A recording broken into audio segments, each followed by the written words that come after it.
જય શ્રી કૃષ્ણ। તમારું સ્વાગત છે અમારી ચેનલ સિમ્પલ ગુજરાતી રસોઈમાં। તો આજે આપણે બનાવવાનું છે આખા રીંગણાનું શાક। આખા રીંગણાનું શાક બનાવવા માટે આપણે સૌથી પહેલાં રીંગણાને કાપી લેવાના છે। તો તેના માટે મેં રીંગણા લઈ લીધા છે। મારે 3 જણાનું રીંગણાનું શાક બનાવવાનું છે આખા રીંગણાનું, તો તેના માટે મેં આટલા રીંગણા લઈ લીધા છે। તમારે જે પ્રમાણે બનાવવાનું હોય તે પ્રમાણે તમારે રીંગણા લઈ લેવાના છે। અને હવે આ ઉપલો ભાગ છે તે હું કાપી લઈશ અને એના પાછલા ભાગમાં હું આવી રીતના કટ કરી લઈશ।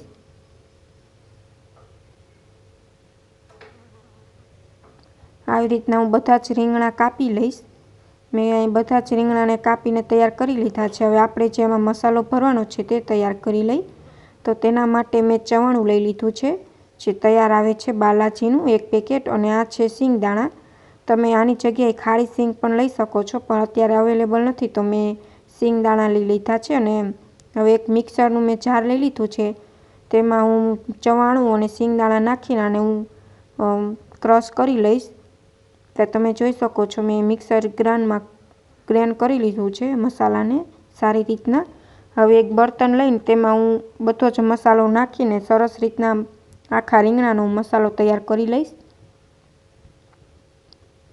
તો હવે આપણે તેમાં 1 ચમચી જેટલું ટોપરાનું છીણ નાખશું। ટોપરું નાખવાથી શાકમાં ટેસ્ટ બહુ સરસ આવે છે। 1 ચમચી જેટલું હું તલ નાખીશ।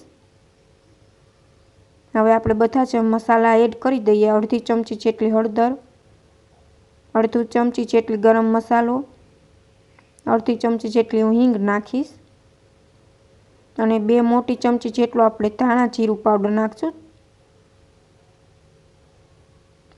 અને 2 મોટી ચમચી જેટલું લાલ મરચું પાવડર એડ કરશું। તમારે જે પ્રમાણે તીખું ખાવું હોય તે પ્રમાણે તમે લાલ મરચું પાવડર નાખી શકો છો। અને અહીં મેં અડધું લીંબુ નાખીશ। લીંબુ નાખવાથી મસાલો સરસ ખાટો મીઠો બને છે। અને અડધી ચમચી જેટલું મીઠું એડ કરીશ અને હવે માથેથી હું ધાણા ભાજી નાખી દઈશ। હવે સરસ રીતના બધું પહેલાં મિક્સ કરી લઈશ। પછી 1 ચમચી જેટલું હું તેલ નાખીને સરસ મસાલો તૈયાર કરી લઈશું। તો મેં સરસ રીતના મસાલામાં બધું મિક્સ કરી લીધું છે। હવે આપણે તેલ એડ કરી દઈએ। 1 ચમચી જેટલું જ એડ કરવાનું છે, કેમ કે ચવાણામાં ઓલરેડી તેલ હોય જ છે। હવે સરસ રીતના મસાલો મિક્સ કરી દઈએ। તો તમે જોઈ શકો છો આપણો મસાલો સરસ રીતના બની ગયો છે। હવે આપણે આખા રીંગણા જે તૈયાર કરેલ છે તેને આપણે મસાલો ભરી દઈએ। મસાલો બહુ આમ દબીને નથી ભરવાનો, એકદમ છૂટો છૂટો ભરવાનો છે। તેથી જો એમ ભરશો તો તમારું શાક બહુ સરસ બનશે।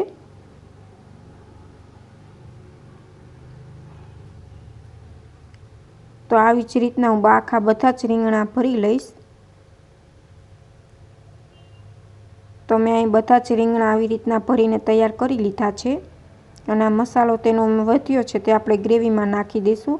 અહીંયા 2 ટમેટાં કાપી લીધા છે અને 2 લીલી ડુંગળી મેં લઈ લીધી છે। તમે લીલી ન હોય તો તેની જગ્યાએ સૂકી પણ નાખી શકો છો।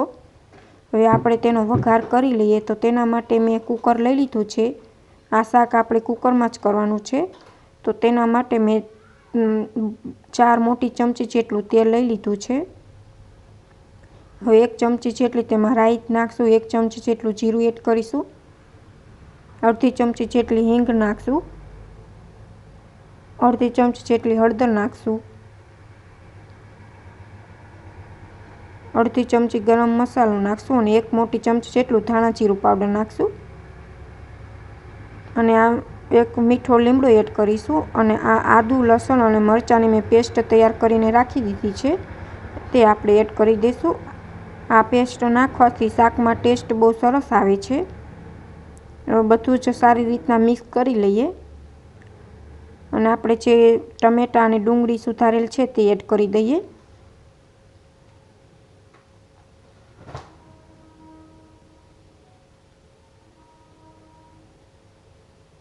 લીલી ડુંગળી નાખવાથી શાકમાં ટેસ્ટ બહુ સરસ આવે છે।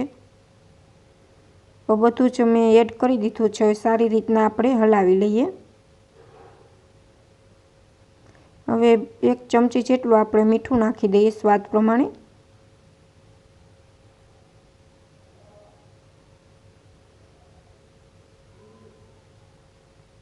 અને મોટી 2 ચમચી જેટલું આપણે લાલ મરચું પાવડર એડ કરી દઈએ અને સારી રીતના મિક્સ કરી લઈએ. હવે આપણી ગ્રેવી સરસ રીતના પાકી ગઈ છે. હવે આપણે જે આખા રીંગણા ભરી લીધા છે તે આપણે આમાં એડ કરી દઈએ.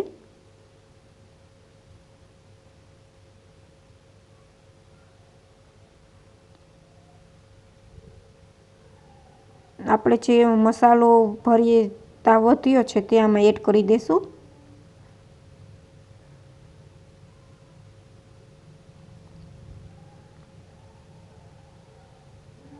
અને સારી રીતના હવે મિક્સ કરી દઈએ.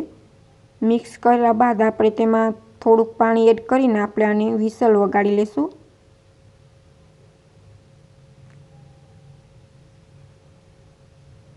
હવે આપણે થોડુંક પાણી એડ કરી દઈએ. જેટલા રીંગણા ડૂબે તેટલું પાણી નાખવાનું છે.